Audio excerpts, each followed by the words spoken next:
২০২৬-২৭ অর্থবছরের প্রস্তাবিত বাজেটে বিদ্যুৎ ও জ্বালানি খাতের বরাদ্দ ৩৯৪ কোটি টাকা বৃদ্ধির প্রস্তাব করেছেন অর্থমন্ত্রী। তিনি বলেন, বিগত সরকারের ভুল নীতি ও দুর্নীতির কারণে এখনও নিরবিচ্ছিন্ন মানসম্পন্ন বিদ্যুৎ সরবরাহ সুনিশ্চিত করা সম্ভব হয়নি।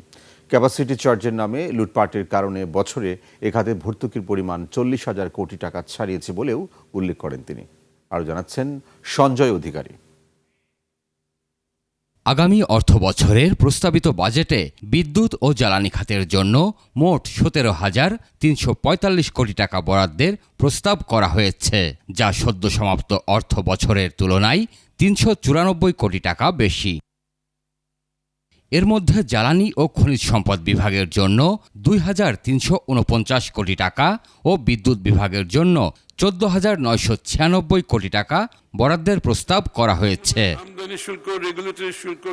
বাজেট বক্তৃতায় অর্থমন্ত্রী বলেন, বিগত সময়ে দীর্ঘস্থায়ী ভুল নীতি, অব্যবস্থাপনা এবং অতিরিক্ত আমদানি নির্ভরতা বিদ্যুৎ ও জ্বালানি খাতকে ভঙ্গুর অবস্থায় দাঁড় করিয়েছে।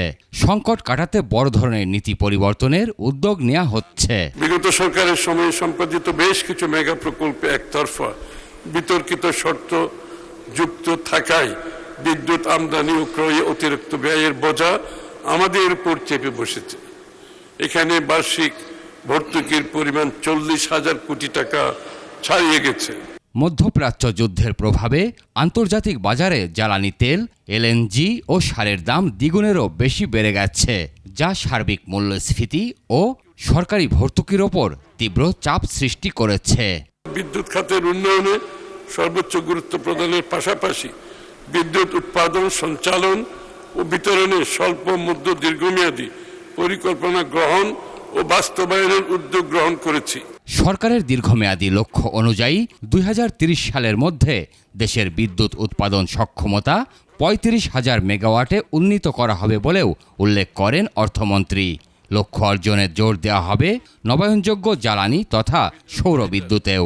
২০% বিদ্যুৎ নবায়নযোগ্য জ্বালানি খাত থেকে উৎপাদন। সঞ্জয় অধিকারী, ২১ টেলিভিশন, ঢাকা।